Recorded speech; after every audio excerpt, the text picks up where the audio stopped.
Chapitre 15. Le noviciat suite. Communion, retraite, méthode d'action de grâce, martyr, victime, apôtre. Une devise, ce que je voudrais, Jésus. La vie commune, préparation à la profession et à la mort, ma corbeille de noces. Ma faim de la Sainte Communion croissait toujours. Une journée sans pain, n'est-ce pas une journée sans soleil, des heures dont le soir tarde à venir? Je confiai à la Sainte Vierge le soin de ma préparation. En m'approchant de la table sainte, je me représentais des anges environnant le ciboire sacré, des séraphins ardents en adoration ou traduisant leur amour par des chants et des harmonies suaves. Je prêtais l'oreille à leur accent qui me semblait si pur que les louanges les plus mélodieuses de la terre résonnaient à mon âme comme une dissonance. Je recevais Jésus des mains de ma douce mère. En revenant à ma stalle, conduite par elle, je m'imaginais être entourée d'une foule d'esprits angéliques qui formaient la cour de mon divin roi. Durant mon action de grâce, souvent, Marie parlait pour moi, je n'avais qu'à l'écouter, à m'unir à elle, à contempler mon Sauveur, à l'aimer. Parfois, je me voyais comme une petite brebis dans les bras du bon pasteur, je me laissais porter par lui. J'ai ressenti d'ineffables consolations dans ce tableau. Un jour, encore à l'action de grâce, Jésus me demanda de rester continuellement en retraite dans son cœur, m'appliquant sans cesse pour cela au plus grand recueillement, comme au vrai jour de retraite, afin de penser davantage à lui. Cet exercice intérieur, loin de me distraire dans mes emplois, m'aidait à les remplir mieux. Le maître ne voulait pas me voir occupé de lui au détriment de mes devoirs d'État. J'hésite même à émettre cette hypothèse absurde. Non, non. Je marchais en sa présence, je lui tenais compagnie, et lui s'occupait d'agir par moi selon ses desseins.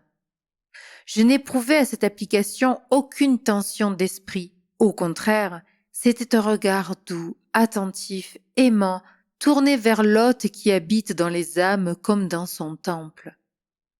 J'étais si bien retirée dans ma solitude bénie que j'avais l'impression d'être protégée par 4 murs de dimension infranchissables contre les agitations extérieures. Je vivais là, pour Jésus seul, avec Marie, ma mère, libre et dégagée des ambitions humaines, aspirant à l'union éternelle. Que dira mon bonheur? Je le répète, c'est la vie du ciel sur la terre. Vers ce temps, notre Seigneur me dit de le laisser agir et qu'il allait commencer à me préparer à la mort d'une manière plus immédiate. La mort, qu'est-ce qu'en réalité? Le commencement de la vie. Pour vivre en Dieu, là-haut, il faut laisser vivre Dieu en nous, ici-bas. Je me figurais encore que j'étais une petite colombe avec laquelle Jésus s'amusait. Il sommeillait, je l'admirais, ou je fermais les yeux comme lui, ou je voltigeais afin de l'éveiller, alors il répondait par des sourires et des caresses. En n'importe quelle circonstance, j'aimais me servir de cette image et je disais par exemple « Jésus, tu sais bien qu'elle t'aime, ta petite colombe. Tu sais combien elle veut t'aimer. » Ou « Jésus, ta petite colombe a de la peine. » Aussi, tu sais comme elle est contente. Ou j'étais une humble fleur, le petit muguet de Jésus. Le muguet est blanc, délicat, enveloppé dans un manteau de verdure, il se dérobe à la vue, seul son parfum le trahit. Je voulais être pure, vivre de délicatesse envers le divin jardinier, bien caché dans son cœur. Là, je me dérobais aux yeux humains, afin de laisser Jésus cultiver en moi ses vertus comme il le désirait. À ces faveurs inouïes, mon bon maître me dit qu'il m'accordait le don de contemplation. Il ajouta peu après « Je t'aime, d'un amour de prédilection. Ma petite épouse, tu es privilégiée. » Je compris que mon âme était un terrain que Jésus arrosait par des grâces de choix. J'entrevis une lourde responsabilité. Recevoir autant, m'imposer l'obligation rigoureuse de la fidèle correspondance en tout. Et que de défaites, fruits amers de mon néant. L'amour était ma seule ressource. Je recommençais à aimer avec une intensité nouvelle. À la retraite mensuelle de mai, j'écrivis ma promesse de Noël, la modifiant quelque peu, et je la complétai par un autre point. Je la reprends au complet pour faire mieux saisir le travail gradué du grand ouvrier. Mon Dieu, je veux faire chacune de mes actions avec toute la perfection que je peux y apporter. Je ne veux rien vous refuser. Je veux appliquer mes facultés et mes organes à me rapprocher le plus près et le plus vite possible de mon idéal. Je veux m'appliquer au silence intérieur et au recueillement, et pour cela, ne consentir à aucune pensée inutile et à aucun mouvement inutile. J'ajoutai, mon Jésus, ah que je t'aime! Je veux vivre et mourir martyr d'amour, victime d'amour, apôtre d'amour pour vous seul, mon Dieu. Marie, ma bonne mère, vous que j'aime tant, accordez-moi d'aimer toujours Jésus et de le faire aimer avec son cœur à lui et avec votre cœur à vous. Je traduisais le même idéal avec une autre nuance. L'union la plus intime avec notre Seigneur, et comme moyen d'y parvenir, il faut que Jésus vive et que je meure. J'écrivis encore, ô Jésus, ô ma mère, gardez-moi du respect humain, parce qu'une des méditations de la retraite avait eu pour sujet le respect humain.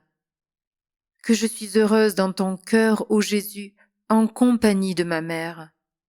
Quant au sujet d'examen particulier, au fond, il ne variait pas, mais au lieu de le pratiquer dans la matinée ou dans l'après-midi en 5 actes différents, je devais penser à m'unir à notre Seigneur en 5 actes de charité envers le prochain. J'ai prononcé 3 mots qui m'étaient familiers, martyr, victime, apôtre, parce qu'ils exprimaient 3 de mes grands désirs.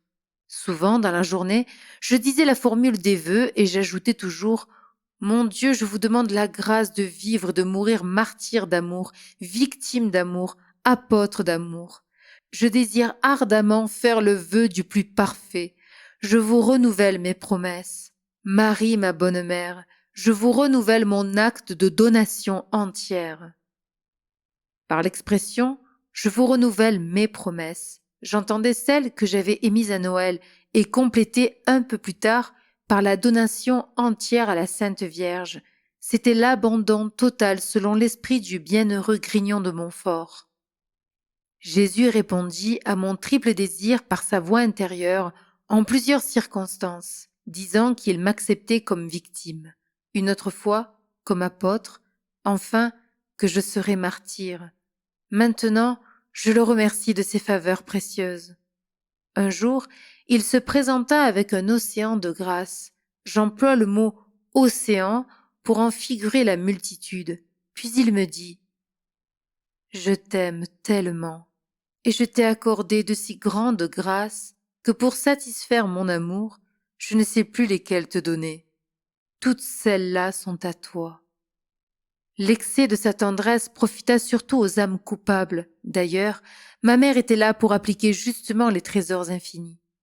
Je restais pénétré de la charité incompréhensible du divin cœur envers ces misérables créatures. Ô Jésus, ton amour pour moi est une folie.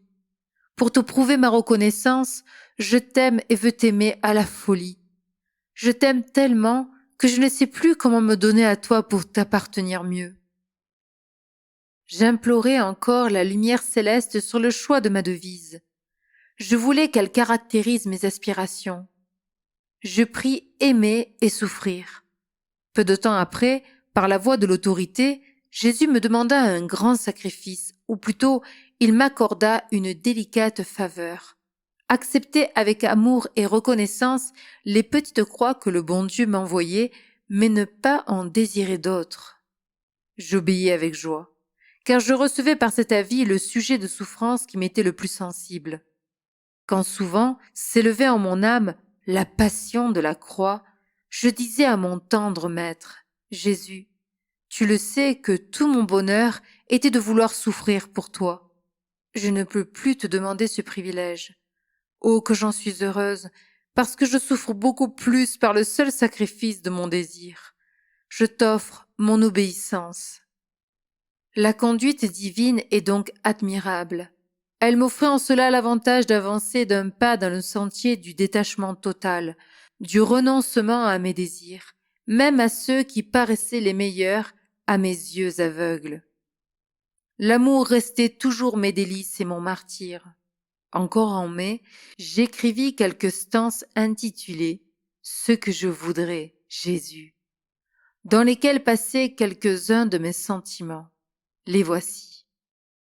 Je voudrais, Jésus, ô ma vie, submerger mon âme ravie, dans ton cœur d'époux et de roi, l'anéantir d'amour pour toi.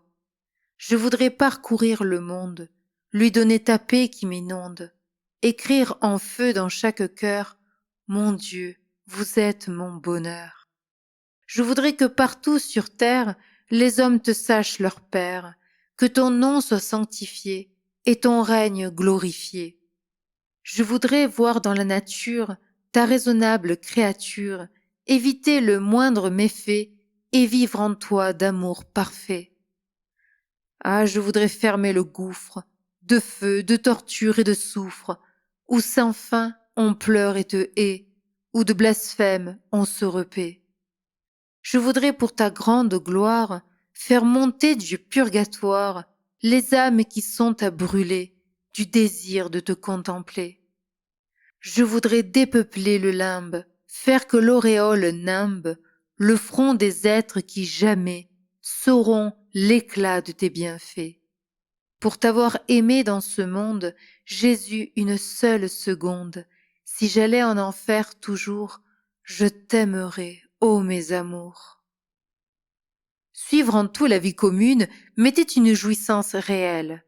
Notre Seigneur voulut que bien souvent j'y fis exception. J'avais peur des exemptions, et si, j'ai dû en demander.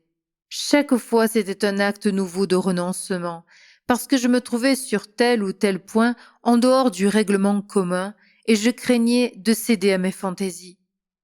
J'abhorrais la singularité pour moi-même, et que de fois je me suis surprise à en être victime. Oh, le bienfait immense dans la vie religieuse que celui de se laisser guider par ses supérieurs. Au commencement de mon noviciat, j'avais recueilli la pensée suivante en faisant une lecture. Ma boussole divine, c'est notre Seigneur. Ma barque, c'est la sainte règle.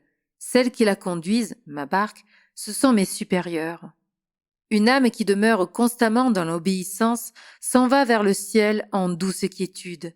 C'est si facile d'obéir et c'est si héroïque de commander et de diriger.